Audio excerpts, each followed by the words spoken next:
Jadi tahun Agustus 2008 itu ada dari salah satu institusi sekolah dari Australia. Mereka bikin satu proyek di Jakarta itu untuk melihat kondisi lingkungan kumuh di Jakarta terutama. Akhirnya kita ngelihat gitu loh, ada sesuatu yang wah ternyata yang bikin kita agak kaget juga, syok juga, hal-hal seperti ini tuh nggak jauh dari rumah kita gitu loh. Ada di belakang rumah kita, nggak ternyata ada lingkungan seperti ini yang membutuhkan gitu loh. Kita setelah mereka pulang, kita berpikir wah nggak enak dong, masa kita cuma datang pas ada orang bule doang. Akhirnya kita datang, kita tetap ngobrol. Awalnya akhirnya kita kita cuma bawa kertas isi gambar-gambar, mereka kita suruh mewarnai doang gitu ya di jalan-jalan. Kita habis itu pindah ke truk habis itu ada balai-balai kosong kita pakai gitu ya. Kemudian udah berapa kali kita diusir-usir sama yang punya rumah, kadang-kadang nggak suka gitu, ada yang nggak suka juga. Kemudian akhirnya kita kepikiran, kita mau pengen lebih baik lagi gitu loh, bisa lebih baik lagi membantu anak-anak ini gitu ya. Akhirnya kita sewa rumah seperti ini. Sebenarnya kita awalnya nggak punya nama gitu loh, kita cuma dari teman-teman antar kampus yang peduli gitu ya. Dan kemudian teman-teman pada ngomong, karena ada yang minta proposal segala macam, minta nama organisasinya, bla bla bla. Akhirnya kita bikin nama aja, History Maker gitu ya. Gitu ya udah, akhirnya kita bikin lah. Karena kita pengen merubah istilah sejarah bangsa ini dari yang bisa dibilang kemiskinan, jadi ada sesuatu yang baru gitu, berubah.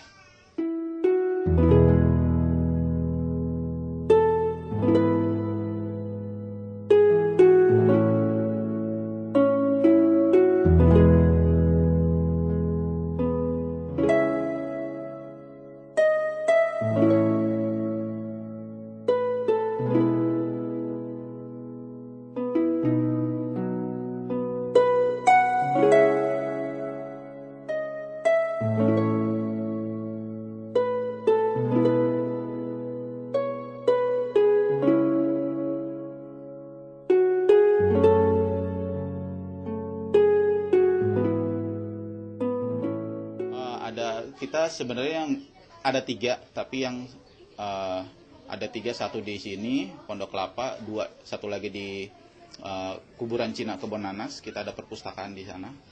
Yang ketiga itu ada di Senen, cuma sekarang kondisi di Senen kita lagi nggak ada tempat karena yang punya rumah keberatan. Udah setahun kita pakai, terlalu berisik katanya. Karena anak-anak seperti ini kan mereka kan nggak dididik gitu ya, kurang dididik sama orang tua. Jadi untuk bikin mereka diem, tenang itu sulit sekali gitu. Nih, pertama dari yang belakang dulu. Belakang, jadi perkaliannya dari belakang ke depan. Jadi 1 kali 3, 1 kali 2. Tenaga pengajarnya kita dari ya teman-teman sih rata-rata gitu ya, dari mahasiswa-mahasiswa, kebanyakan mahasiswa-mahasiswa yang ngajar. Yang kita ajar itu antara umur sebenarnya sih TK ya, 3 tahun, 3-4 tahun sampai kalau di sini cuma sampai umur 12-13 kalau nggak salah, masih SD kelas 6. Kemudian kalau di Kebon Nanas ada beberapa orang yang SMP.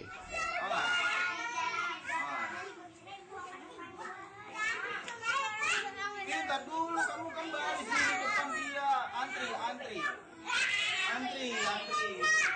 Kamu nyelat di belakang tadi siapa? Ayo sekarang ini. Antri, belajar antri. Yang belum antri.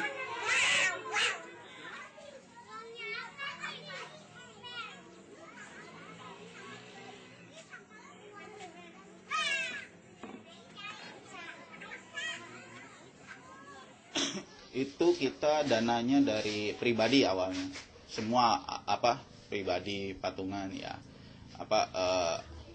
istilahnya yang kita ada uang kita ngasih gitu ya. Kemudian kebetulan juga ada dari mulut ke mulut, teman ke teman, mereka suka, mereka ngelihat gitu ya. Ada kemudian nanyain apa yang bisa kita kasih. Saya bilang wah saya butuh meja, dikasih meja itu ada 20 biji gitu kalau nggak salah ya gitu ya. Kemudian butuh apa lagi? Ada datang orang lagi. Jadi istilahnya dari mulut ke mulut ada yang itu, tapi untuk survive setiap bulanannya sih kita masih dana pribadi. Udah.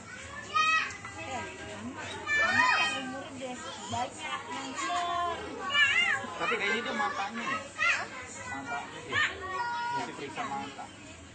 Buka matanya, jadi kalau dia melihat sesuatu suka begini-gini kayaknya. Itu tiap hari, Dre.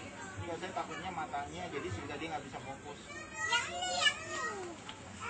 Kayak dia tadi mesti dipaksain. Tunggu dulu. Aldi udah selesai.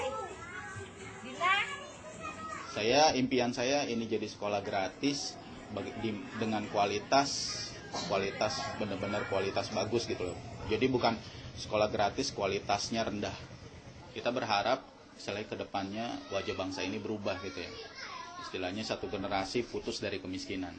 Itu doang. Karena kita ngelihat banget istilahnya di lingkungan seperti ini dari generasi, saya ngelihat ada 4 generasi waktu itu dalam satu lingkungan, kakek punya anak, punya cucu, punya cicit lagi, buyut, itu dalam satu lingkungan bener-bener cuma jadi pemulung. Saya ngelihat, miskin menghasilkan kemiskinan terus, nggak putus-putus gitu loh. Nah, kita melakukan ini dengan satu harapan, setelah kita lakukan ini mereka bisa keluar dari kemiskinan. Harapannya sih kalau bisa ya ini berkembang untuk lebih maju untuk ke depan. Ya ibaratnya kalau saya ngeliat-liat kayak nonton di film-film kayak ada sama seperti ini juga pengajaran. Ya berharap sih adalah salah satu murid kita bisa melanjutkan ke perkuliahan, ke perguruan tinggi, jenjang pendidikannya. Melakukan hal seperti ini kita bukan ngelihat apa yang kita lakukan sekarang gitu loh. Kita ngelihat jauh ke depan. Saya pernah ngobrol sama teman-teman, kebayang gak sih kalau misalnya dari sini ada manajer, ada polisi, ada dokter, bahkan bisa jadi menteri gitu ya, bahkan bisa jadi pejabat tinggi gitu ya. Nanti mereka cerita, istilahnya 10-20 tahun ke depan mereka cerita, dulu saya tinggal di tempat di pemulung, tapi saya bisa seperti ini gitu. Jadi selain kita ngebayangin seperti itu, cuma kalau dukanya sih kadang-kadang yang bikin sedih ya ketika karena ini sifatnya sukarela ya. Jadi kadang-kadang teman-teman guru-guru itu istilahnya ada kesibukan lain. Jadi gurunya itu sering ganti-ganti. Nah, jadi istilahnya itu berpengaruh dengan psikologi anak-anaknya sendiri gitu. Kalau anak-anak gurunya ganti kan mereka jadi kayak kurang semangat gitu lah. Kok gurunya nggak datang lagi sih? Kok nggak datang lagi? Kakak ini kok udah nggak datang lagi ya gitu. Seperti itu. Ujungnya kami